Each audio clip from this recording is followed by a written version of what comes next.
and your ego. That's all. That's why so many times the Shaykh will not tell you anything to do. Because if he tells you to do something and you don't do it, or you do it half-heartedly, or you become ghaflat with it, now because he says it to you physically, it becomes an order and you become disobedient, you get a bigger smack. Sometimes, so many times, he doesn't tell you. He may send it to your heart. He may send it through someone else. He may drop hints. He may make it just a suggestion, not as an order. Then that time, you don't get the ego and the shaitan interfering. Because it is not a direct order, shaitan in your ego, say, it's not direct order. Though your spirit can take that and run with it. But you have to be intelligent to know this is what the Shaykh is saying. But when the Shaykh is telling you, do this, that's the time, like what the Holy Prophet ﷺ is saying. If you make the decision and you walk in the way of Allah, every time you want to walk in the way of Allah, to know that there's 70 shaitans waiting for you there to derail you, to make you to take a detour, to put distractions in front of you. You're going in the way of Allah, of course shaitans will not be happy. You think shaitan's going to open the door and says, come your majesty, go in the way of Allah. They're foolish ones, they say, oh, why is it so difficult? Because we are in asfal safilin, that's why it is difficult.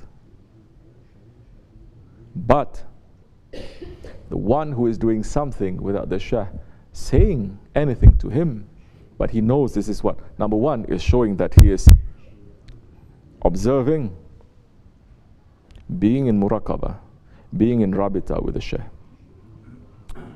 He's present, huzur with the Shaykh. Let's not talk about fana. He knows, he understands. So that time he knows what is his Shaykh likes, don't like, things to do, doesn't think to do. He knows. Because he's always observing. He's always in rabita, he's always observing, he's always in muraqabah, he's close. So the Shaykh doesn't have to say anything. The Shaykh will just look at something and then he knows. Because his heart is close. Now this is not physical closeness, this is where the heart is close. And that time if he does it, and sometimes those ones who are close to the Shaykh wants to bring them to a higher level, the Shaykh may even not say anything, not drop any hints. So that one, if he already knows, he must do it. If his heart is already with his Shaykh, he must do it. He doesn't need anyone to remind him. All he needs to do, and this is no mystery, all he needs to do is say, something is like this. Would Shaykh like it or not? Will Shaykh do it like this? Just asking questions. What is that Shaykh asking? Because the Shaykh is representing the Prophet who is representing Allah. So you are training how to have taqwa. You're training how to have everything that you do is pleasing to Allah. Because the Shaykh is teaching you what are the things to do that will please Allah, not to please Him. That will please the Holy Prophet ﷺ, not to please Him. Let me tell you something. Our Shaykh comes sometimes. You see me doing that sometimes, from time to time. You're doing something, you're so busy, and the Shaykh is going to stand and just going to look at you without you noticing.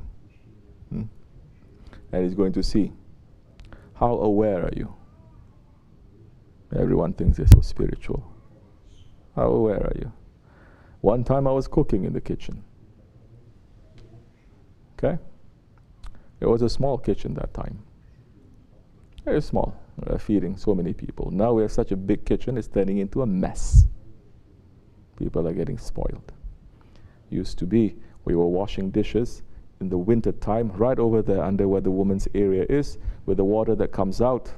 During winter time, the water turns to ice immediately. We were washing dishes. Water was splashing to the beard, and we touch it, it already turned to ice. Now we have water, we have hot water, subhanallah. But are people improving? I was in that kitchen, I was cooking. And you know when you cook, you have to focus. And cooking Sunday, I looked, and Chef Andy was standing there, and then he smiled. I said, if I stand there, he said, for 10 more seconds and you didn't notice me, I was going to put an X on you.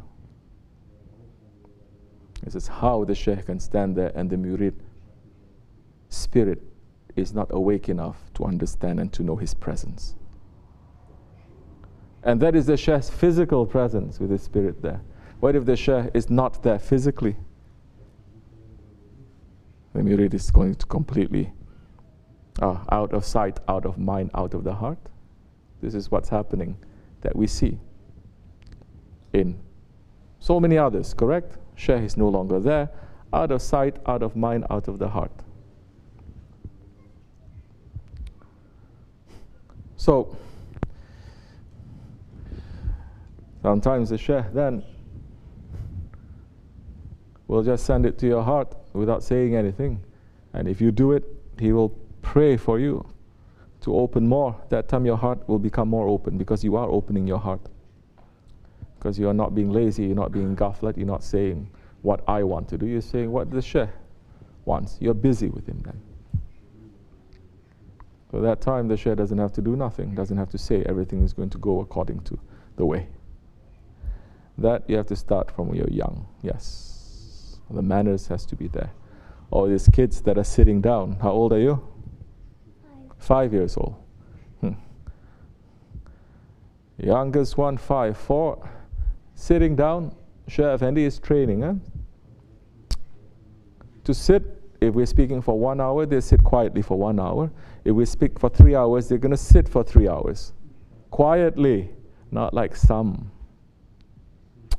Okay, they're toddlers and everything, they're running around, it's okay. But after they reach a certain age, the murids, they know how to keep. I don't have to yell at them. You ever see me yelling at them? Saying to them, sit down, be quiet, and all this? No, they already know. Their parents are not telling them, smacking them or doing something. One time I went to a masjid. I'm not going to tell which masjid it is, but it's somewhere in northern Manhattan where I used to live. And we were praying. You're smiling, huh? I'm praying.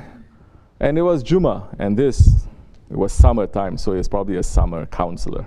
No, Allahu Akbar, that kind of place. And he had little kids, and they were in front of him, and I was praying.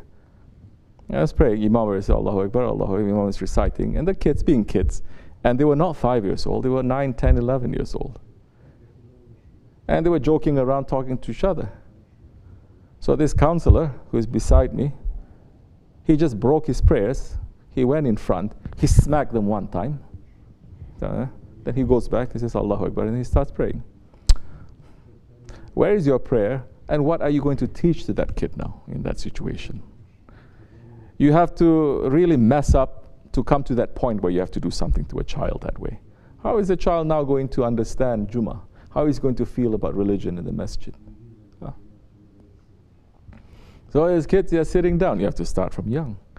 They are looking to you, not enough, because you are not perfect. They're looking to others too. Now these kids, they have 20 uncles and 20 aunts. They're going to look at the Shaykh. And they're going to look at others looking at the Shaykh. They learn the best manners. Then later they can use their intelligence properly. They have more choices. You understand? So you start from young. Once you start from young, then it's going to be a little bit easier. If you start later, it's going to be a little bit harder, but it is not impossible. Because all it depends now is where your heart is. This much is enough. Assalamu alaikum wa rahmatullah. Okay, you have anything? Some tea? Something? Bring.